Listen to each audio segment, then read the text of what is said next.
Welcome back. Keeping an eye on oil prices this morning. Investors reacting to OPEC's deal to cut production. Joining us right now, the Wall Street Journal's chief economic correspondent, John Hilsenrath. John, good to see you. Great to be here. So what do you think about the production cut agreement, although the Journal is saying they really didn't do much? Well, you know, they're talking about a couple 100,000 barrels, so it doesn't look like it's much, but it's a step in the right direction.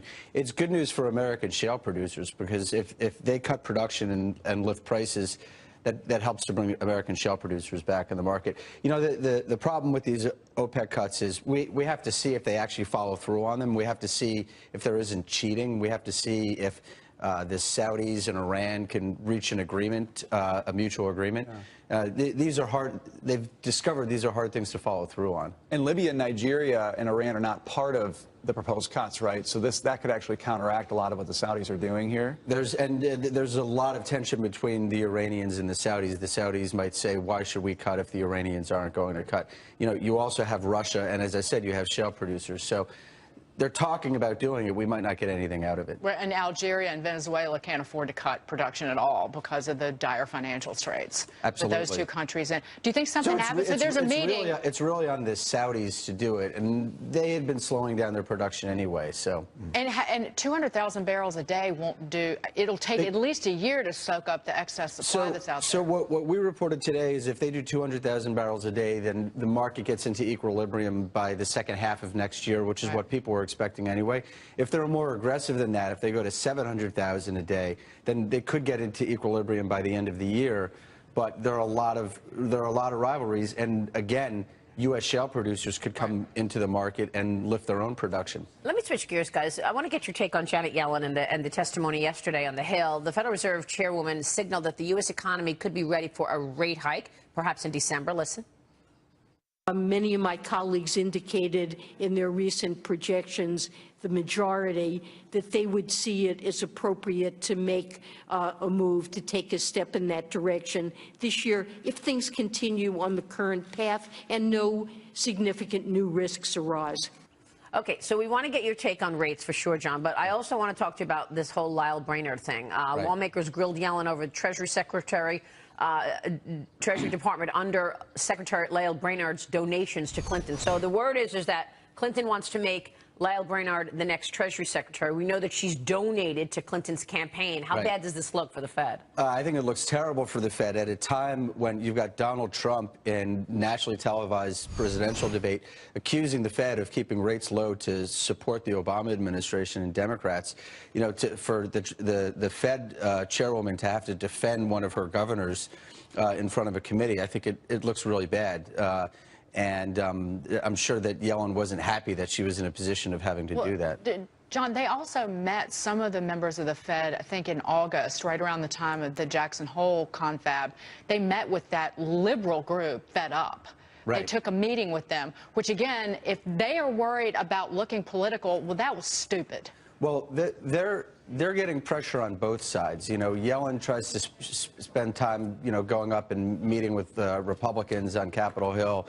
They're getting a lot of pressure from the Fed Up folks who, what they were trying to do in Jackson Hole is the Fed Up folks come and they protest at these meetings. They cause a lot of ruckus, and they were trying to basically pacify them so that they didn't disturb the whole Jackson Hole meeting. But they're getting it from both sides, and it shows again how the Fed wants to call itself apolitical, but it's getting political pressure from everywhere, and it's hard to stay out of these fights. It's and Lyle Brainerd did not do Janet Yellen any favors by donating to Hillary Clinton's campaign. She donated between November and February. You know you're a Federal Reserve official. You know that this is the person running for president and that you're in election. What was she thinking? Well, what she was thinking was that she's a Democrat and she's got ambitions to be in another place in a couple of years. You know, she wants to be Treasury Secretary. She wants to be the Treasury Secretary, and she's keeping, you know, she's putting her money where her mouth is. Yeah, especially with the Clinton, where you know how to curry favor with the Clintons. You write them a check. It's not that unusual. It's not like she's never seen it been done before. Don't tell her her pantsuit looks pretty. Write her a check. You know, I just think that this is, I mean, exactly. They are always criticized for being political and for not showing the independence that they should. And then you have Lyle Brainerd donating? It's so obvious. Right, right. And, you know, so they have a meeting coming up right before the November election. And the Fed, Yellen said very emphatically at her press conference a couple of weeks ago that the Fed is not political. They never consider politics. They never talk about politics. Oh, except the undersecretary donated to Clinton.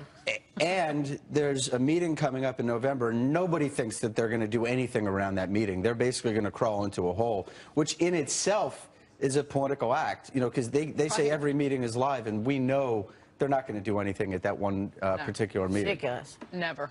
But, John, how much does this actually matter to voters? I mean, we talk about, you know, the perception of, you know, are they political or they're not political? I mean, does the average independent, you know, swing voter, the person who's undecided at this point, really care so much if Lyle Brainerd did this? Yeah, I think the average voter does. I was actually standing in a garage the other day, and there was a guy, you know, blue-collar guy talking about the Fed and how the Fed needs to just keep its fingers out of the financial markets and stop manipulating interest rates. I think, you know, I think that what a lot of Americans out there don't trust the institutions of government, and the Fed is a great example of an institution that's really lost a lot of public trust in how it's managing the economy.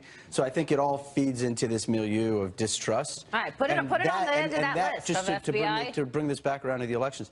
That's what Donald Trump is tapping into. Real quick, John Stumpf on the Hill again today, facing lawmakers. Is he going to keep his job?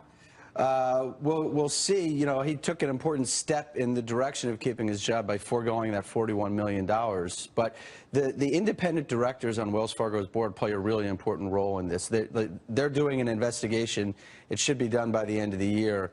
You know, something tells me that we're not going to, this isn't the end of the story, that foregoing $41 million maybe settle people down a little bit, but they want to see more action. And Yellen told lawmakers that they'll scrutinize all big banks in the wake of this. She got a lot of heat about big banks yesterday from both sides, Republicans and Democrats. John, good to see you. Great to be here. Thanks so much. Don Hilsenrath, The Wall Street Journal. Coming up, Hillary Clinton's next challenge could come from the ballot box, why a new poll says Democrats are less likely to vote in November.